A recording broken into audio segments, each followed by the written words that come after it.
आप सभी का आपके अपने YouTube चैनल शॉर्ट टॉक्स में स्वागत है। आज की इस वीडियो में मैं आप सभी बच्चों को क्लास 11th इकोनॉमिक्स, आप सभी बच्चे जो भी आर्ट्स में देखिए उनका इकोनॉमिक्स यानी अर्थशास्त्र का एग्जामिनेशन बाकी है, तो मैं आपको कुछ इंपॉर्टेंट सवाल करवा रहा हूं जो आपके एग्जाम में आएंगे। और ये सवाल कुछ आपको मॉडल्स पेपर से अलावा मैंने आपको सवाल करवाए हुए हैं, इन सवालों को अच्छे से नोट डाउन कर लीजिएगा, ठीक है। तो फिलहाल अगर आपको ये वीडियो पसंद आता है तो वीडियो को लाइक करें, चैनल पर न्यू आए तो चलो सब्सक्राइब करें, जितना हो सके इस वीडियो को अपने दोस्तों के साथ शेयर करें, ठीक है। इससे पहले भी देखिए मैंने इकोनॉमिक्स के न्यूमेरिकल वाला वीडियो देखिए मैंने बनाया हुआ है, वो पहले मैंने बनाया हुआ था साइंस और कॉमर्स के बच्चों के लिए। अगर आपने वो वीडियो नहीं देखा है तो वीडियो को देखिए जरूर देख लीजिएगा, क्योंकि मोस्टली न्यूमेरिकल आप बना लीजिएगा, उस वीडियो को देख लीजिएगा, आपको खुद समझ में आ जाए कैसे न्यूमेरिकल सॉल्व करना है। और इसके अलावा भी मैं आपको कुछ और इंपॉर्टेंट न्यूमेरिकल करवा दूंगा एग्जाम से पहले, तो आप लोग सारा का सारा वीडियो देखते चले, ठीक है। तो फिलहाल वीडियो पसंद आए तो शेयर करें। आइए पहला सवाल देखते हैं। देखिए पहला सवाल आपसे पूछा जाएगा कि what is weighted price index number, यानी भारित कीमत सूचकांक क्या होता है, या फिर भारित कीमत सूचकांक। तो देखिए भारित मूल्य अनुपात विधि में भार निर्धारण हेतु आधार वर्ष के कुल व्यय का क्या अनुपात, अथवा हम कह सकते हैं इसे प्रतिशत व्यय को आधार मानकर सूचकांक ज्ञात किया जाता है। सामान्यतः चालू वर्ष की अपेक्षा आधार वर्ष भार को क्या वरीयता दी जाती है। और यही बात देखिए यहाँ पे इंग्लिश मीडियम बच्चों के लिए मैंने लिख दिया है। तो जो भी इंग्लिश मीडियम के बच्चे हैं, मैंने कहने का अर्थ है कि जो भी आर्ट्स के बच्चे हैं जिन्होंने इंग्लिश मीडियम में रखा हुआ है, ठीक है, इकोनॉमिक्स को, तो इसको लिख सकते हैं, ठीक है। अगला सवाल आपसे पूछा जाएगा, देखिए मोस्टली बता देता हूं आपको कि जो कॉमर्स और साइंस के बच्चे थे वहां पर देखिए बहुत सी योजनाओं के बारे में पूछा गया था कि ये योजना कब स्टार्ट हुआ, कब पॉलिसी स्टार्ट किया गया था। जबकि इकोनॉमिक्स से मोस्टली ये सब सवाल नहीं पूछा जाता है, क्योंकि लॉन्ग आंसर टाइप में आपको दिया हुआ रहता है, ठीक है, वो सवाल पूछा। लेकिन ये सब बहुत कम दिया हुआ, इसलिए कुछ सवाल ये सब भी कर लीजिएगा कि मनरेगा जो था, मनरेगा अधिनियम कब पारित हुआ था, कब लागू हुआ था, ये पूछा जाएगा। तो याद रखिएगा मनरेगा जिसे आप कहते हैं महात्मा गांधी राष्ट्रीय ग्रामीण रोजगार गारंटी अधिनियम, ठीक है, MGRA। पहला बात ये नरेगा नहीं है, मनरेगा, याद रखिएगा, दोनों अलग अलग चीजें, ठीक है। अगस्त 2005 में भारतीय संसद ने नरेगा को पारित किया और यह फरवरी का 2006 में लागू हो गया था, ठीक है। फिर अगला सवाल है हमारा, ये बात इंग्लिश मीडियम के बच्चों के लिए लिखी हुई है। फिर अगला है कि चाइना में देखिए A1 कह सकते हैं, चाइना में देखिए एक संतान की जो नीति होती है वो कब अपनाई गई थी। तो याद रखिएगा इस पर रोक लगाने के लिए चाइना सरकार ने 1969 में 1979 में ये नियम लगा दिया गया था कि चीन में अगर, ठीक है, कोई भी अगर एक बच्चे ज्यादा किसी के घर में होगा तो उस पर क्या कड़ी कार्रवाई की जाएगी, ठीक है। और ये बात देखिए इंग्लिश मीडियम के बच्चों को लिखी हुई है, तो इसे नोट डाउन कर लीजिएगा।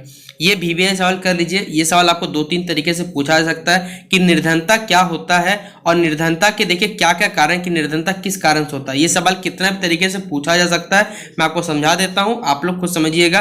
पहला बात तो अगर आप मेरे हिसाब से एक सवाल आपके पेपर में और बन सकता है कि बेरोजगारी क्या है, बेरोजगारी के प्रभाव, बेरोजगारी के क्या प्रमुख कारण होते हैं, इससे ये जुड़ा हुआ सवाल है, ठीक है। तो देखिए पहला तुम समझ लेते हैं भारत में निर्धनता के कारण। तो देखिए भारत में निर्धनता पॉवर्टी के क्या क्या कारण है। कभी कभी अपनी जीविका चलाने के लिए आवश्यक वस्तु को एकत्र करना भी क्या हो जाता है मुश्किल। देखिए हम लोग अपनी जीविका चलाने के लिए नॉर्मली, अगर आप भी स्टूडेंट एज में, तो आपको मालूम होगा, क्योंकि बहुत से बच्चे चलिए मालूम होगा कि वो अभी से क्या कोई जॉब के काम कर रहे हैं, तो उनको ये चीज पता होगी कि किस प्रकार से गरीबी झेलती जाती है। फिर अगला है आवश्यक वस्तु के अभाव में निर्धनता का क्या करना पड़ता है हमें सामना। देखिए हमें कोई चीज की अगर जरूरत भी है तो हम लोग क्या कर सकते हैं, थोड़ा क्या सकते हैं, थोड़ा सोच समझ के उस पर क्या कर सामान लेते हैं, ठीक है। वरना ये नहीं कि जैसे मन है आज ही है कल ही जाके ले, ऐसा कुछ नहीं होता है, याद रखिएगा। क्योंकि आप में से जो भी स्टूडेंट इस वीडियो को देख रहे हैं, मैं जानता हूं कि मोस्टली इस चीज को फेस कर रहे हैं। अगर देखिए मैं जानता हूं, क्योंकि मैं भी आप ही कैटेगरी की तरफ बिलोंग करता हूं। कोई आप मत सोचिए कि मैं किसी बड़े रिच कैटेगरी को, नहीं, कोई ऐसा कुछ नहीं है। अगर आपने मुझे मेरे फेस कैम वीडियो में देखा होगा, मेरे चेहरे वाला वीडियो देखा होगा, तो आपको मेरे बैकग्राउंड को भी पता चल गया होगा कि किस लेवल पे मैं वीडियो बनाता हूं, कैसा कंडीशन होता है, ठीक है। तो ये सारी बातें देखिए निर्धनता के अंतर्गत आती है कि उत्पादन के ठीक होने के बाद किंतु उसका जो वितरण होता है, वितरण जो भी होता है वो असमान रूप से क्या होता है, जो भी क्या करता है निर्धनता को जन्म देता है। एग्जाम्पल मैं आपको दे सकता हूं, आप समझिए, जस्ट इमेजिन आपको भी राशन मिलता हो, सरकारी राशन, वहां पर आप देखते होंगे कि जो मोस्टली निर्धन परिवार है, जो गरीब है, उनको तो राशन मिलता है, लेकिन जो उच्च कोटि के जिनके घर में सुख सुविधा, जिनके घर में एक गाड़ी हो, कह सकते हैं बैंक में अच्छा, वो भी उस चीज का वो लोग उपयोग करते हैं। तो सोचिए ये क्या करते हैं निर्धन, क्योंकि जिसको जरूरत है उसको नहीं मिलता, तो इसका निर्धनता का मोस्टली जन्म होता है। उत्पादन के साधनों पर क्या होता है, कुछ लोगों का क्या होता है, एकाधिकार होने पर भी क्या होता है, अधिकांश जो लाभ रहता है वो उन्हीं को मिल जाता है, बाकी को नहीं मिल पाता। इस प्रकार देखिए आय की जो असमानता होती है वो विद्यमान रहती है। मतलब इनकम का देखिए सो भी सोर्स है, सबका क्या इनकम सोर्स, सबका इनकम का जो बंटवारा है वो असमान रहता है। और निर्धनता भी क्या रहती है, वो विद्यमान लगी हुई रहती है। निर्धनता में कोई भी परिवर्तन यहाँ नहीं आता है, ठीक है। और ये बात देखिए इंग्लिश में लिखी हुई है, तो जो भी इंग्लिश मीडियम के जो भी बच्चे आर्ट्स में इंग्लिश रखे हुए हैं इकोनॉमिक्स को, वो इसे लिख लीजिएगा, ठीक है। अगला सवाल है हमारा इंडेक्स नंबर। देखिए ये सवाल मैंने आपको पहले भी करवाया हुआ, अगर आपने देखा हुआ मेरा पहले बड़ा वीडियो, तो ये सूचकांक आपसे पूछा जाएगा, सूचकांक किस तरह निर्धारण किया जाता है ये भी सवाल पूछा जा सकता है। तो N index number is a method of evaluating variation in a variable और group of variables in regard to geographical location, time and other features. सूचकांक से आप क्या समझते हैं, देखिए ये बात हिंदी में लिखी हुई है। तो एक इंडेक्स नंबर भौगोलिक स्थिति हो गया, समय और अन्य विशेषताओं के संबंध के एक चर या दूसरे चर के संबंध भिन्नता या फिर मूल्यांकन करने की क्या होती है, एक तिथि होती है, ठीक है, विधि होती है, सॉरी, ठीक है। फिर अगला है हमारा, देखिए भारत में निर्धनता निवारण के लिए सरकार द्वारा बहुत सी नीति अपनाई गई है, उनमें हमें सिर्फ कुछ ही का जवाब देना है। आप अपने हिसाब से चाहे तो 10 लिख दीजिए, जितना नंबर का सवाल पूछेगा उतना ही लिखिए। 3 नंबर का सवाल पूछा जाए तो कम से कम 3 से 4 लाइन जरूर लिखिए, ताकि उससे आपका प्रयासपट जो है वो पूरा हो जाए, ठीक है। देखिए तो भारत में निर्धनता निवारण के लिए सरकार द्वारा देखिए निम्नलिखित योजनाओं को अपनाया गया है। पहला क्या है, स्वर्ण जयंती ग्राम स्वरोजगार योजना। फिर दूसरा हमारा संपूर्ण ग्रामीण रोजगार योजना, फिर प्रधानमंत्री ग्रामोदय योजना, फिर स्वर्ण जयंती शहरी रोजगार योजना, राष्ट्रीय विद्या व्यवस्था पेंशन और राष्ट्रीय परिवार लाभ योजना। और यही बात देखिए इंग्लिश मीडियम के विद्यार्थियों को लिखी हुई है, मैंने यहाँ 6 लिखे हुए, आप इससे ज्यादा भी लिख सकते हैं, कोई जरूरी नहीं कि आप इसका जैसे मनरेगा हो गया, नरेगा हो गया, ये सारे लिख सकते हैं, ये भी उसी अंतर्गत आता है, ताकि लोगों की जो निर्धनता है उसे सरकार क्या कर सके, दूर कर सके।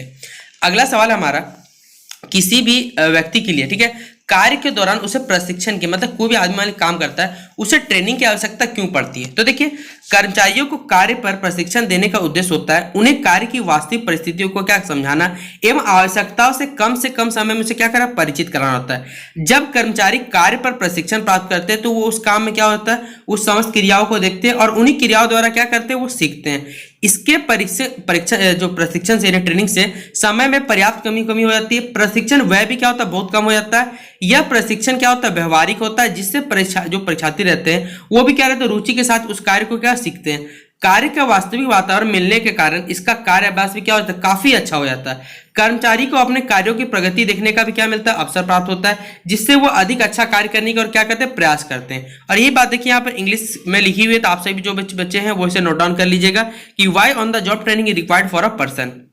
अगला सवाल हमारा, विविधीकरण के स्रोत में, ठीक है, यानी कह सकते हैं डाइवर्सिफिकेशन के स्रोत में, रिसोर्स में या सोर्स में आप कह सकते हैं मत्स्य पालन, जो मछली पालना उसके महत्व को हमें क्या करना है, संक्षिप्त यहाँ पर वर्णन करना है। तो देखिए मत्स्य पालन क्या है, एक फायदेमंद खेती है जिसे आम आदमी आसानी से क्या कर सकता है, वो भी इस खेती को कर सकता है। खेत की थी ना, इसमें अधिक मजदूरी लगता, ना ही बीमारी लगने का डर रहता है। अधिक वर्षा, ओले या पाले का भी कोई डर नहीं होता है। मत्स्य पालन की सबसे बड़ी ये विशेषता है कि जब सबसे जरूरत पड़ने पर साइज की मछली का, जितनी बड़ी मछली उतना ही ज्यादा आपको मार्केट में कॉस्ट मिलता है, आपको ये बात मालूम होगा। भारतीय अर्थव्यवस्था मछली पालन का एक महत्वपूर्ण व्यवसाय है जिसमें रोजगार की अपार संभावना होती है और ग्रामीण विकास एवं अर्थव्यवस्था में मछली पालन की क्या एक महत्वपूर्ण भूमिका निभाई जाती है। और ये बात है कि इंग्लिश मीडियम के बच्चों के लिए लिखी हुई है कि write a short note on the importance of fisheries as the source of diversification. तो इसे नोट डाउन आप लोग कर लीजिएगा, ठीक है। तो मैंने अभी आपको टोटल 8 सवाल करवा दिए। इसके अलावा देखिए एग्जाम से पहले मैं आपको सारे इंपॉर्टेंट सवाल, चाहे वो आपको 5 नंबर का हो, 3 नंबर का हो, न्यूमेरिकल वाला सवाल हो, वो मैं सारा के सारा आपको क्लियर कर दूंगा। तो वीडियो को लाइक करें, चैनल पे नहीं आए चैनल सब्सक्राइब करें और जितना हो सके वीडियो को शेयर करें। वीडियो कैसा लगा वो भी कमेंट सेक्शन जरूर बताएं। चलिए मिलते हैं अपने